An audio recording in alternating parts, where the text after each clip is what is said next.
How's it going, everybody? Bryan Alvarez here on Wrestling Observer Live. We are here every day, Monday through Friday, noon Pacific, 3 Eastern, Sunday, 3 Pacific, 6 Eastern.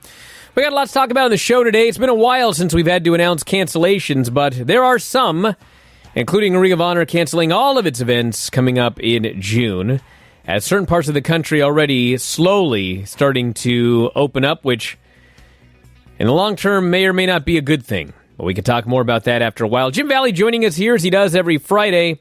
Jim, what do you got on today? I'm wearing a t-shirt from Super Potato, which is wrestling but not wrestling. It's the famous video game store in the Akihabara area of Tokyo. But when people were going to see Wrestle Kingdom this last January, we made some suggestions, and a bunch of people checked out Super Potato and loved it. It's a lot of fun if you're a video game guy or girl. Yes. Is your video up yet, or are we still working on that?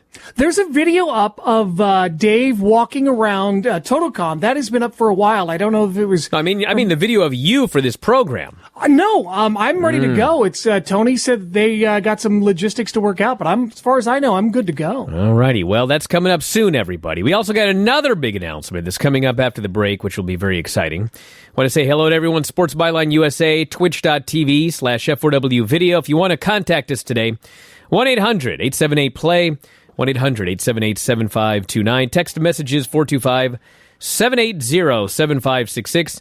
You can email me, Bryan at WrestlingObserver.com. And, of course, on Twitter, at Bryan Alvarez, and Jim Valley is at Jim Valley. Later on in the program today, Gary Benfield is going to be joining us, the owner of High Velocity Wrestling. Worked for WWE, including at the beginning of NXT. So we'll talk to him today, one of everybody who has been affected by the coronavirus. But after the break, Ring of Honor and their show cancellations. We've got the ratings for AEW and NXT and plenty more. So stick around, everybody. Back in a moment to Wrestling Observer Live. Back in the show, Bryan Alvarez here, Wrestling Observer Live. Jim Valley, also WrestlingObserver.com. And for about a week or so, I've been promising a big announcement here for the folks that are following us on twitch.tv/F4W video. You can always listen to this show every day.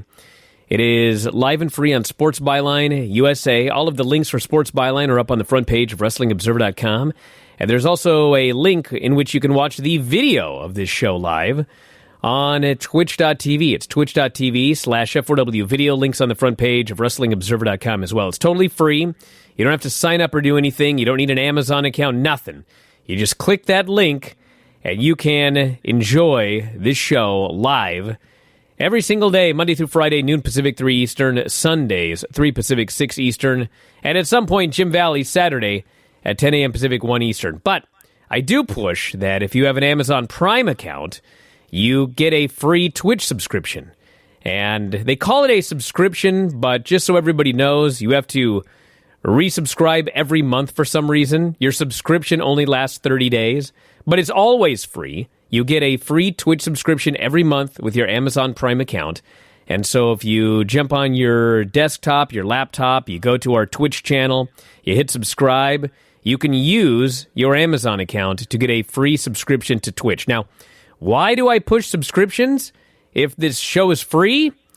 Well, it's because subscribers are going to get some other perks. And I am pleased to announce today that beginning on May 10th, every WWE pay-per-view, every Sunday pay-per-view that Vinny and I watch, the post-show will now be airing live on Twitch for subscribers. So if you are one of our Twitch subscribers, as soon as the pay-per-view is over, you can jump on our Twitch stream, twitch.tv/F4W video. You no longer have to wait until we're done recording. You no longer have to wait until I post the audio and video. You can watch along live on our Twitch feed to all of our post-pay-per-view recaps with myself and Vinny. So that's the first big perk. There are more to come, but check us out on twitch.tv/F4W video. Wow, I can't think of a very exciting. A better way to kick it off than with Money in the Bank climbing the corporate ladder. Can you imagine? There's going to be some epic reactions to that, whatever it's going to be. It is an epic show to begin our live post shows, the Money in the Bank pay-per-view. We'll go over the card, actually, a little bit later today here on the show. But first, Ring of Honor has announced the cancellation of more events due to the coronavirus pandemic. In a statement issued today, Ring of Honor announced all of their shows that were scheduled for June have now been canceled. The promotion previously canceled all shows through the end of May. Ring of Honor shows were scheduled for Dallas, Texas on Friday, June 5th, San Antonio on June 6th that are included in the cancellations. This year's Best in the World pay-per-view has also been canceled. It was set to take place at the UMBC Event Center in Baltimore, Maryland on Friday, June 19th.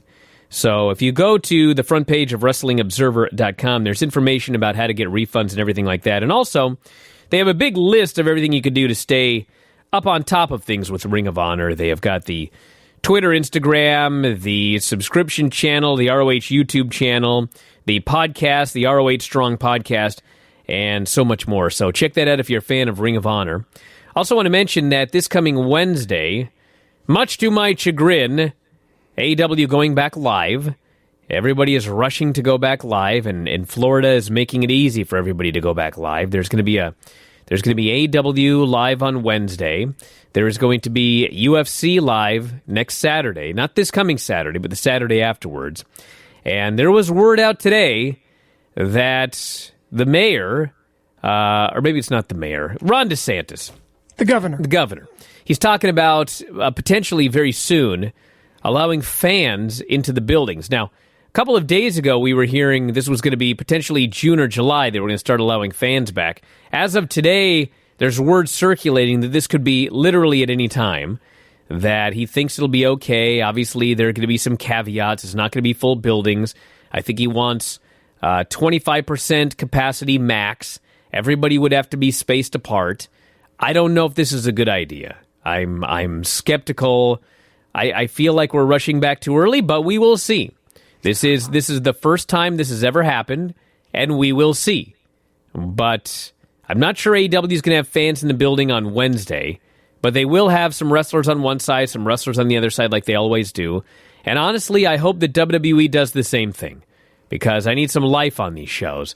And I think if you social distance some wrestlers in the stands, I don't think it's a major negative. If they're sitting right next to each other, like if you're going to put the Raw announcers like literally in each other's laps practically on Raw on Monday. Yes, I said literally and practically in the same sentence. If you're going to have them that close, what's the problem with having wrestlers 10 feet apart surrounding the ring so we have a little bit of life and action watching these shows?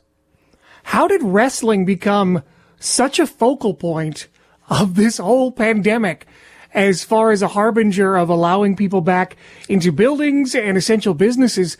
Aside from the safety, there's also the issue of with when you make an exception in anything, you have another business or another venue or another something that looks at that and goes, well, what about us? Why can't we do this?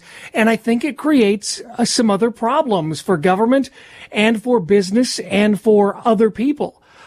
Getting back to Ring of Honor with a lot of this talking about through the lens of safety, I think it's a very smart business decision for Ring of Honor. They were just getting things going with new roster members signed, perhaps a new direction under Marty Scurll. But prior to that, they were not drawing very well. And they really haven't gotten a lot of the momentum back yet.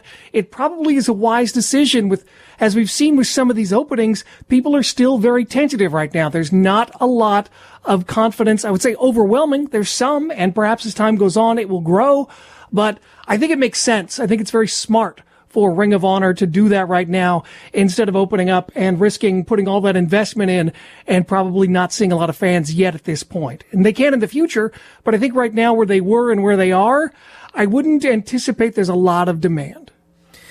I will also say, as it regards UFC and WWE and AEW and all of these different promotions that are going to be running events in empty arenas here, I read today that if you look at the largest outbreaks in the United States, the outbreaks that resulted in the largest number of people contracting coronavirus, it has been meatpacking plants and retirement homes and prisons. And the reality is, it has been a couple of months now, and we have not seen an outbreak in professional wrestling when they're running all of these empty arena shows.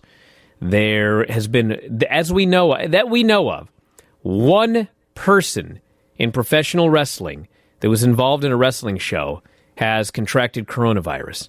And it was an on-screen, non-wrestling performer, I believe they called this person. And that person recovered and I believe is back to work. So, I don't want... I think it is too early to pack 25% of capacity into a building. Like, you're talking a 20,000-seat building. We're going to have 5,000 people in that building. I mean, that sounds like a recipe for disaster. But... I'm not thrilled at the idea that AEW is coming back already since they have shows taped. They don't have to come back this week. They could come back at the end of May when things hopefully will have cooled off even more. That's one thing, but you've already taped shows, but you're going back live anyway because you can. And WWE has been doing live tapings and everything like that. I'm not a huge fan of it, but to be fair, nothing has happened. And if you are going to be very, very careful... and you are going to do your temperature checks and everything else, and you're going to try to ensure that people who aren't feeling well aren't going to work, and WWE has done that. People have showed up at the building and been sent home, so they are doing that. And granted, we know all about asymptomatic folks that can still spread it, but, everything that they have done, we have not had an outbreak. And if you're going to continue doing that, you're going to continue doing that. But going beyond that... And taking the risk of allowing all of these fans into the building, I think it's a little too early for that, but we shall see. Yeah, and it's also, there are other risks, I think, with AEW. The NFL relationship with the Khans, and also talking about diversity. I think a lot of people think of it as a wider stroke, and people are going to be worried if someone gets sick under AEW. All right, we'll stand by back in a moment. Observer Live. Back in the show, Bryan Alvarez here, Wrestling Observer Live. Jim Valley joining us here as always. Wednesday night ratings are in. AEW Dynamite, 693,000 viewers for last night's show on TNT, down 5.2% from last week. But the show averaged a .27 rating in the 18 to 49 demo, up 8% from last week. Show's best number in that category since March 25th.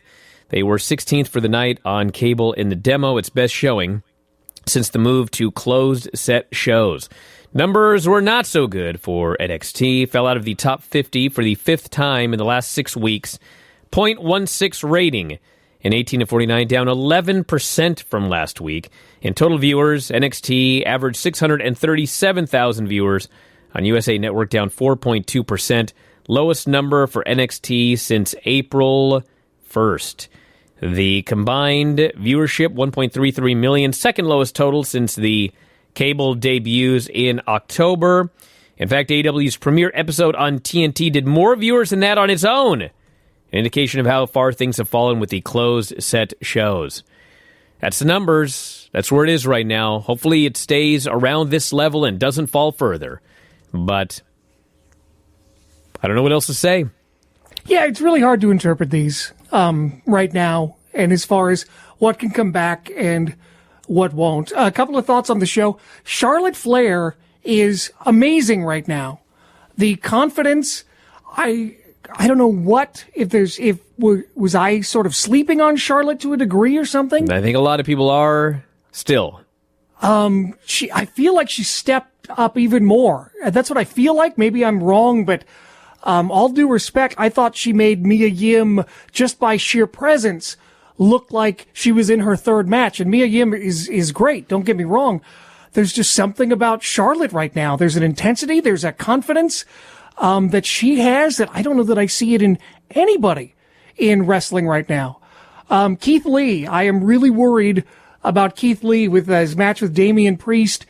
There was some moment where he yelled out he's limitless and did his finish or whatever, and I was like, oh, that's really going to turn people off at some point. I worry that he's becoming too much of a WWE product and less Keith Lee, a relatable person. We'll see what happens when business gets back to normal.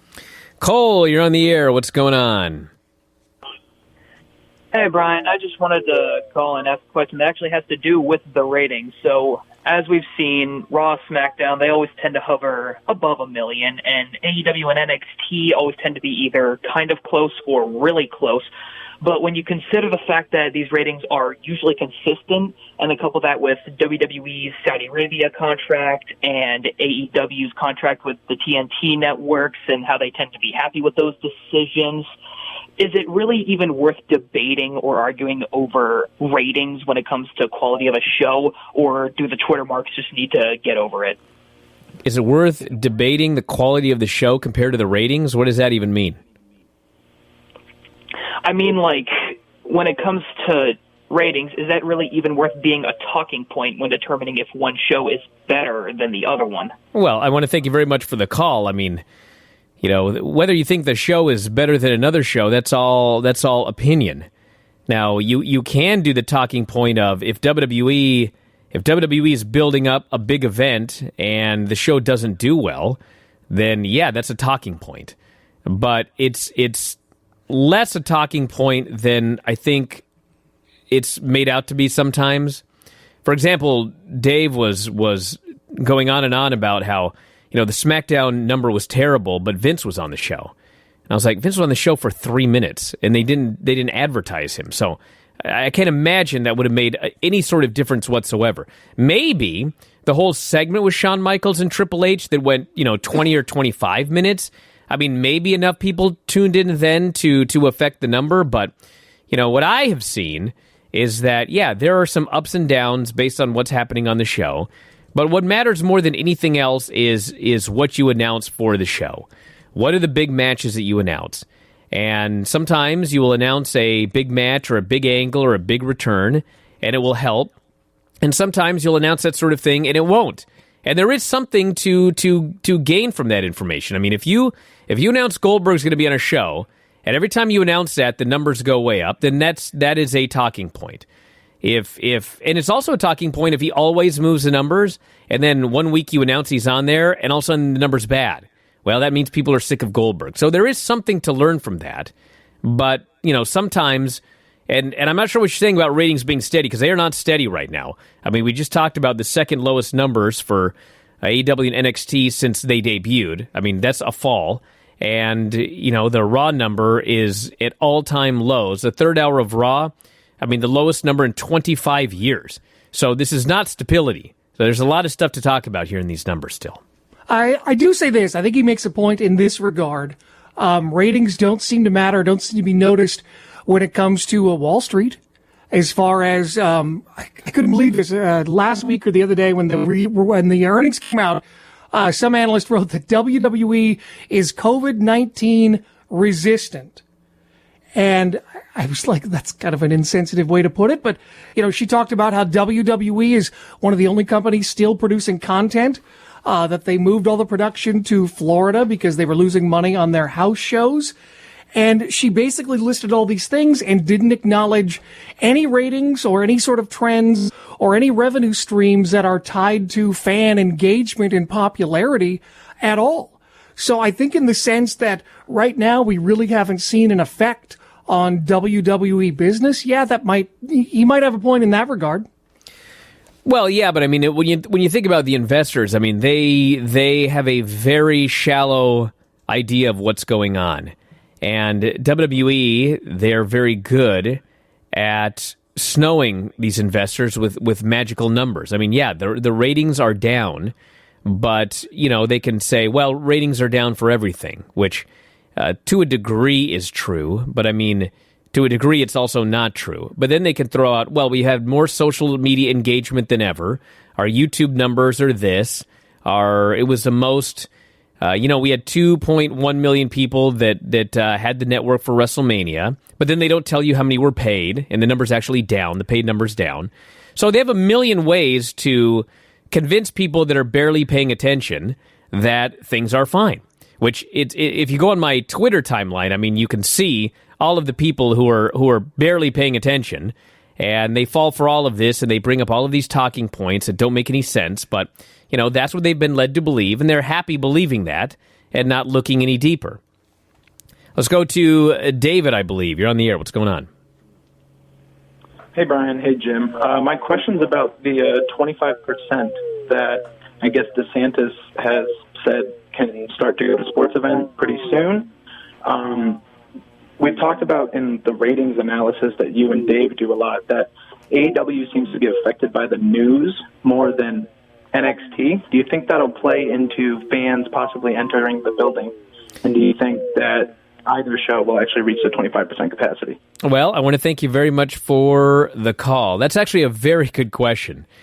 And I don't have a good answer for you, except we shall see. I mean, yes, AEW fans are always... People get so mad, but I mean, you can go back and chart the numbers. I mean, major mainstream news events and debates and such, they always affect AEW more than NXT. But does that necessarily mean that, their viewership is going to be afraid to go into a building if they have a temperature check and a mask on and they all have to sit 10 feet apart from each other? I don't know. I have absolutely no idea. Do I think that these buildings...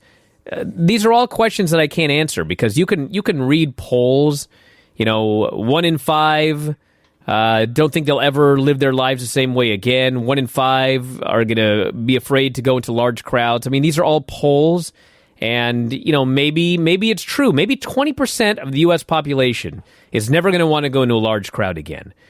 Maybe the number's higher, maybe the number's lower. We don't know. We don't know until we actually start running shows. I do think that there will be people who are trepidatious early, but I don't know a year from now, 2 years from now, 5 years from now. I don't know about the hardest core wrestling fans. I mean, to be one of the first people to go back, what is that worth to you? Are you willing to take that risk? I don't know. We'll find out. Well, and will there be people who want to come out in that first WWE show? If there's a lot of people, obviously it's going to be very well covered in the media. But if people are still concerned and aren't convinced yet, and that WWE show doesn't even draw the 25%, is that a bad look for wrestling? That wrestling isn't hot, or wrestling couldn't draw people out? There are other risks as far as the public perception, I think, of wrestling and WWE, depending on what happens. This person here says, at a fraction of capacity, do you think WWE would still exaggerate the numbers? Well, I mean, yeah. I don't know. It's actually going to be, I don't know, it'll be funny. Like, they could still claim that shows at 25% capacity are sold out because they've done this before where it's like, well, we only put 25% of the tickets on sale. So if they all sell, it's sold out, even though 75% of the building is empty. So all I can think about right now is they'd reopen and Gorilla Monsoon, if he was there, saying how everybody's hanging from the rafters. I was just surprised at WrestleMania they didn't put the big graphic on the screen announcing the new lowest attendance ever for WrestleMania, 0. Or they missed out on that one. Or 93,000, whatever. Back in a moment, Observer Live. Back in the show, Bryan Alvarez here, Wrestling Observer Live. Jim Valley joining us here today. Every day we talk to somebody who's been affected by the coronavirus pandemic. And today, Gary Benfield is joining us on the show here today. We got a lot to talk about, high-velocity wrestling, and much, much more than just promoting. Gary, how are you doing today? Hey, I'm good. Bryan, how are you doing? I'm doing great. So we could sit here and just talk about high-velocity wrestling, but the reality is that you have been in and around wrestling to a fairly significant degree since the early to mid-'90s when you started training and nearly ended up a WCW wrestler. So I think we should start at the very beginning. Tell us a little bit about yourself and how you got involved in wrestling. Yes, sir. I mean, I grew up as a kid watching wrestling, just like everybody. Huge fan of the early NWA days and Mid-Atlantic and the Crockett territory, that kind of stuff. As I got a little older, I never really thought about being a wrestler. I just happened to live beside a National Guard armory that hosted wrestling events. And I went over and watched an event one night, and I thought, hey, I could probably do this. And these guys were their setup was horrible. Their ring announcer was holding like this little amp in his hand, talking through it. And at the time, I was in bands, singing for bands. I had PA equipment and all of that stuff, so I offered them my PA in return for them to train me. Wow! So that's kind that's kind of how I broke in. Just swapped out a service for a service, so to speak. Now, when you were watching wrestling as a kid, you mentioned that you never thought about getting into it. I mean, what were your thoughts as a kid? Was it like, I could never do this? Or how did you think the wrestlers got trained? Or what was it about wrestling when you were younger where you just figured I could never do this? I always knew. I mean, I played football. I was a daredevil kid. I mean, I never doubted I could do it. It just never crossed my mind to, hey, that's what I want to do, or I want to get involved in that.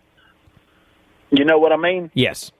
So you ended up being trained, and I guess for a while you trained with Wahoo. Is it true his school was called the Chop Shop? Yeah, the Chop Shop. I mean, it was I started training with the Universal Wrestling Alliance out of Lenore. That's the company that I seen at the National Guard Armory. So that's where I started training. And then I was I hadn't wrestled a match yet, and I had been training probably 6, 7, 8 months. And they brought Wahoo McDaniels in for a show, and Wahoo watched me work out that day before the show. And he asked me, "Hey kid, how many matches you had?" I said, "I've never wrestled yet. I'm still training." So, after some conversation with Wahoo, we worked it out to where if I drove him around to some bookings, he would let me come work out at the Chop Shop. So I kind of, I left the UWA, not really left them. I just kind of quit training there. I just they gave me my first match, so I started wrestling, but I quit training there. And I was driving to Charlotte on Sundays to train with Wahoo at the Chop Shop with George South and Sergeant Buddy Lee Parker. Oh, Buddy Lee Parker. There was Buddy Lee Parker. Yes, sir. Every Saturday when you watched wrestling, he was on TV. Him and George both. Real quick, let me jump in, Brian, while we're still on the topic. Gary, did Wahoo chop you? Did Wahoo chop you, and what does it feel like? I did take a chop from Wahoo, but to be completely honest with you, he had had a few alcoholic beverages when he done it. So he didn't chop me across the chest. He chopped me like up under the chin. So I felt that one for a little while. So you ended up getting kind of hooked up with World Championship Wrestling there, to the point that you got a TV match with Diamond Dallas Page. But apparently all of this kind of fell apart because of an addiction issue. Is that what happened? Absolutely. Man, you guys know more about my story than I do. I do my best. No, seriously. You did your homework, huh? Yes, sir. So, I got an opportunity to come in as an extra for WCW. Got to work out in the ring. Several of the guys were down by ringside watching. Eric Bischoff was around. And they just offered me an opportunity to do a dark match with DDP. So, I mean, literally, I went to the ring, took a couple punches, a couple kicks. I throwed a couple punches. He ducked the clothesline, boom, diamond cutter. It was over, and it was a dark match. It wasn't even filmed for TV. And then afterwards, after the match was over, Bischoff asked me about a developmental contract, and then he drug tested me. And I was young, traveling around, wrestling, singing in the bands, doing the things I shouldn't have been doing, and I failed the drug test. He gave me one other date and offered me another opportunity, but they drug tested me before I ever got to do anything, and I failed the drug test. So that's two, and that was it. I never got to go back to World Championship Wrestling. So when you mention the drug issues, I mean, would you say that these were the result more of your time in the band or more of the time in pro wrestling? What really got you in trouble? It was stuff I was doing way before I ever started training to wrestle. I just never stopped doing it once I wrestled. I see. It was, without a lot of details, it was really just marijuana and some pain pills. So how are you able to kick that? Because the pain pills are not easy to kick. No, sir, it's not. And it's just eventually you just get to the point where you don't want it no more. You know, I'm a pretty strong-willed person. I literally just told myself, with the pain pills, I told myself, I don't want this mess no more. I went to an outpatient program, you know, learned how to kind of live life without being under the influence of a substance. And, you know, life wasn't so bad then. So you ended up not making it with World Championship Wrestling, and this did lead to you starting up High Velocity Wrestling. So tell us about that journey. Yes, sir. It was, you know, I was actually wrestling for Chief Jay Eagle at American Pro Wrestling in Spartanburg, South Carolina on a weekly basis, and was a pretty big influence in his locker room. Me and my tag partner was probably the hottest tag team he had at the time. And Chief approached me one night and asked me, he said, Viper, there's a couple guys out here that's wanting to train. He said, I don't have no way to train them right now. He said, you think you might want to train them? And I said, yeah, I'd be interested. I didn't have a ring to train them in or anything, but I knew somebody that had a ring. So I talked to him and said, hey, man, can I bring these guys over and train them? Yeah, that happened. But before we really got into it, you know, his ring was kind of old and decrepit, and it broke, and, you know, things needed to be fixed. So my wife at the time just bought me a ring. Wow. So we set it up it was a used ring from a promotion out of off the coast of South Carolina. But we started training him at my house, just out in the yard. And, you know, we got to the point to where wintertime hit us and we needed to get the ring out of the weather. So I found this little shack building. I mean, this thing was just, I'm surprised it held up as long as it did. And I was able to rent it very cheap. And it was just something for us to train in. Well, these guys got to the point to where by this time I had about 11 trainees. I mean, they just kind of came after I started, you know. And then, so we got to the point to where these kids needed to be in front of a crowd, but they weren't ready for me to say, hey, Chief, you know, let's book these guys on the show right now. But we needed to get them in front of a crowd. So I told them, I said, man, you guys invite your family and friends out on Saturday or Friday, and we're going to have a little show, get you guys out in front of a crowd. So the first time, man, like 25 people came. At $5 a ticket, I could pay to rent on the building. So I thought, man, maybe we should start doing this every month.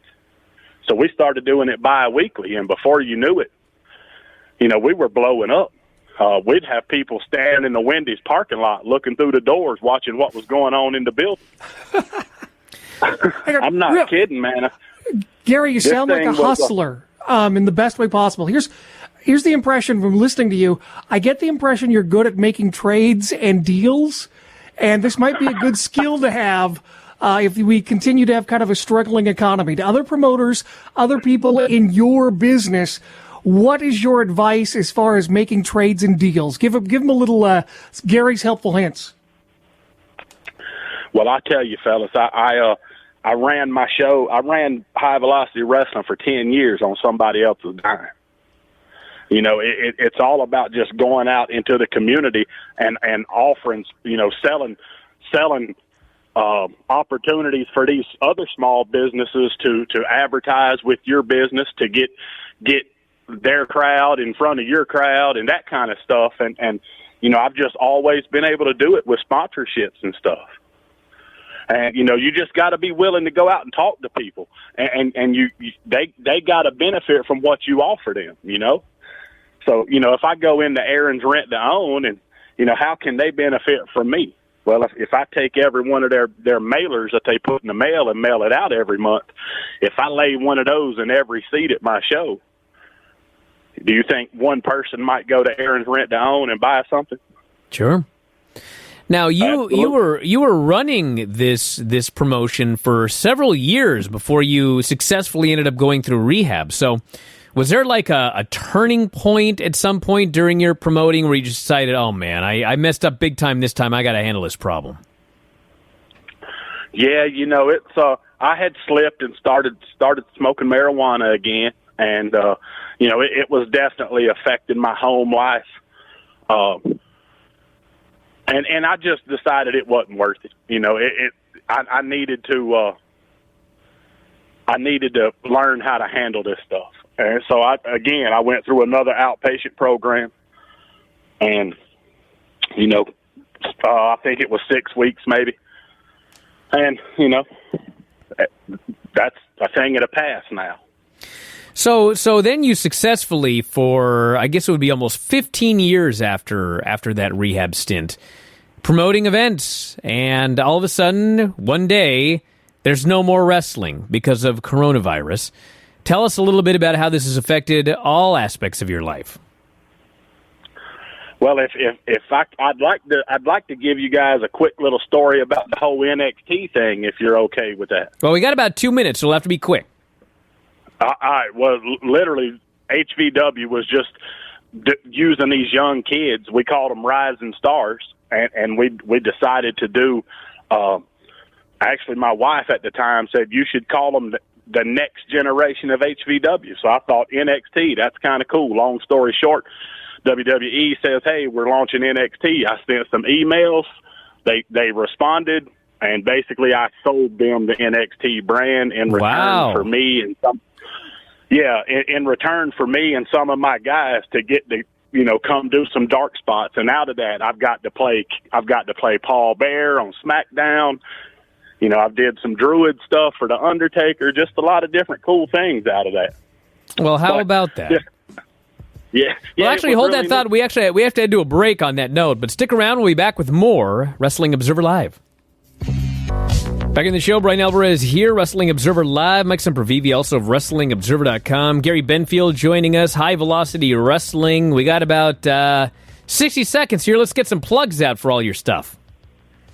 All right, guys, I appreciate you having me on. Just check us out at highvelocitywrestling.com. From there, you can find all our social media, Facebook, Instagram, Twitter, Twitch, YouTube. Go check out our YouTube channel. We're doing a really cool feature right now called Monday Retro, and we're actually just bringing out some old matches from the past HVW years and letting our new fans see some of the stuff that we did from the past. So just check us out. All our social media, it's booming every day. My social media guy, Tom Clark, does an amazing job. Very, very honored and glad to have him as part of my team. Well, check it out, highvelocitywrestling.com. If you go to my Twitter, at Bryan Alvarez, I've retweeted a link to the Twitter HV Wrestling, so you can check that out as well. And I want to thank you so much, Gary, for doing the show today. Best of luck with everything, and hopefully you guys can start back up again soon. Yes, sir. Thank you guys for having me on. And, of course, we are totally out of time, everybody. I want to thank you all for listening here today. We are here every day, Monday through Friday, noon Pacific, 3 Eastern, Sundays, 3 Pacific, 6 Eastern, and Jim tomorrow, 10 a.m. Pacific, 1 Eastern. What's on the docket? Last week, Brian, I said you never know what's going to happen, and we woke up and the president tweeted Triple H. So we'll see what happens tomorrow, and we'll talk about it Saturday with Wrestling Observer Live. That's right. Check it out, Sports Byline USA, twitch.tv/F4W video. We are out of time. Thanks, everybody in the studio, Scott, Dom, callers and listeners, Jim, Mike. We'll talk to you again next time, Wrestling Observer Live.